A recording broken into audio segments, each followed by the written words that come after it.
नमस्कार, बहुत स्वागत आपका। मैं हूं आपके साथ मनुराज सक्सेना। टैक्स पेयर के लिए ये वीडियो बहुत महत्वपूर्ण है, जो कि 1 अप्रैल से इनकम टैक्स के कई नियम लागू होंगे, जैसे कि सैलरी, घर, गाड़ी, रिटायरमेंट फंड और एम्प्लॉयर गिफ्ट्स पर टैक्स लगेगा। आपको 10 बड़े बदलाव के बारे में हम जानकारी देंगे, जो कि 1 अप्रैल से लागू हो रहे हैं। तो केंद्र सरकार 1 अप्रैल 2026 से देश में नया इनकम टैक्स सिस्टम लागू करने जा रही है। ये नया कानून मौजूदा इनकम टैक्स एक्ट 1961 की जगह लेगा।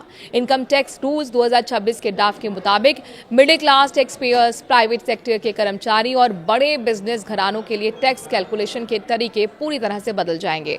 इन ड्राफ्ट नियमों को 22 फरवरी 2026 तक जनता के सुझावों के लिए रखा गया था। नए नियमों का मकसद सैलरी के साथ मिलने वाली सुविधाएं जैसे कंपनी का घर, कार और गिफ्ट्स की वैल्यू तय करने के लिए एक फिक्स फॉर्मूला बनाना है, ताकि टैक्स असेसमेंट यानी कि कैलकुलेशन में पारदर्शिता रहे। 10 बड़े बदलाव जो आपकी जेब पर असर डालेंगे, चलिए उसके बारे में बताते हैं। पहला बदलाव, नया कानून फाइनेंशियल ईयर 2026-27 से प्रभावी होगा।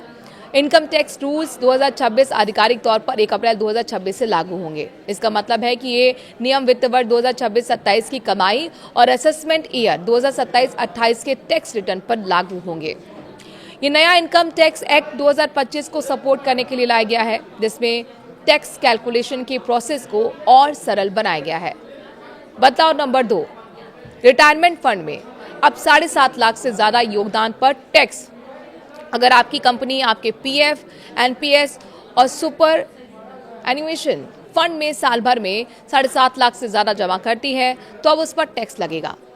ड्राफ्ट रूल में एक खास फार्मूला दिया गया है, जिससे 7.5 लाख की सीमा से ऊपर वाले कंट्रीब्यूशन और उस पर मिलने वाले रिटर्न को टैक्सेबल पर्क्स माना जाएगा।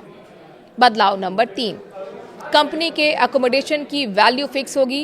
प्राइवेट सेक्टर कर्मचारियों को मिलने वाले एकोमोडेशन यानी कि घर की टैक्स वैल्यू अब शहर की आबादी के आधार पर तय होगी।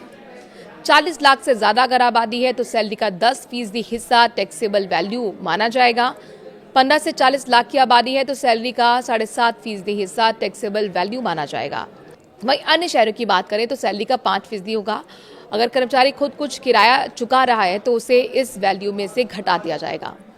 वहीं लीज पर दिए गए घर के लिए अलग नियम। अगर कंपनी खुद घर किराए पर लेकर कर्मचारी को देती है तो नियम अलग होगा। इस मामले में कंपनी द्वारा चुकाया गया वास्तविक किराया या कर्मचारी की सैलरी का 10% में से जो भी कम हो उसे टैक्सेबल वैल्यू माना जाएगा। ये नियम मेट्रो शहरों के लीज रेंटल पर लागू होगा। वही बदलाव आपको हम 5वां बताते हैं। ऑफिस की कार का इस्तेमाल अब महंगा पड़ेगा।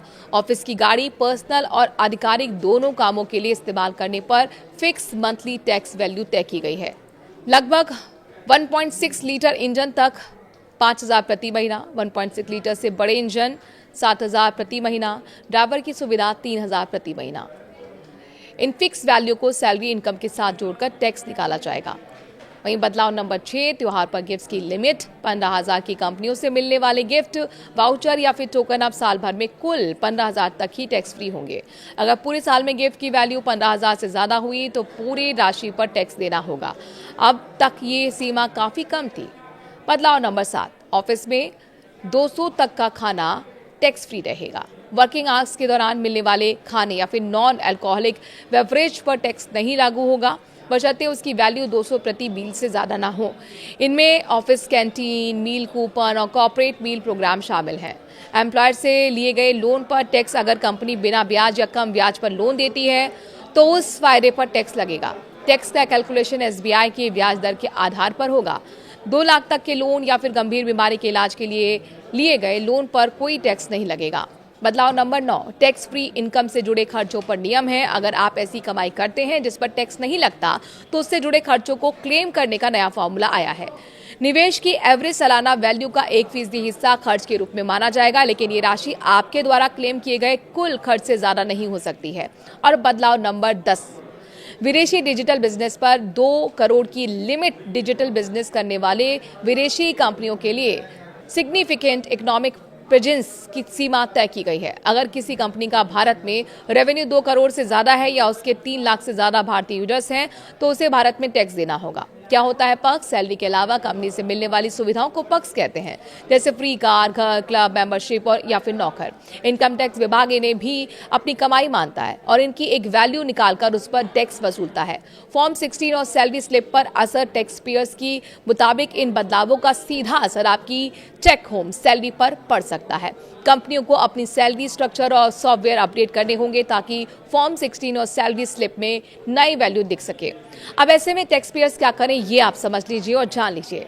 नए नियम लागू होने से पहले अपने एम्प्लॉयर्स के साथ सैलरी कंपोनेंट्स जैसे कार, घर और रिटायरमेंट फंड को रिव्यू करें ताकि टैक्स लायबिलिटी को मैनेज किया जा सके।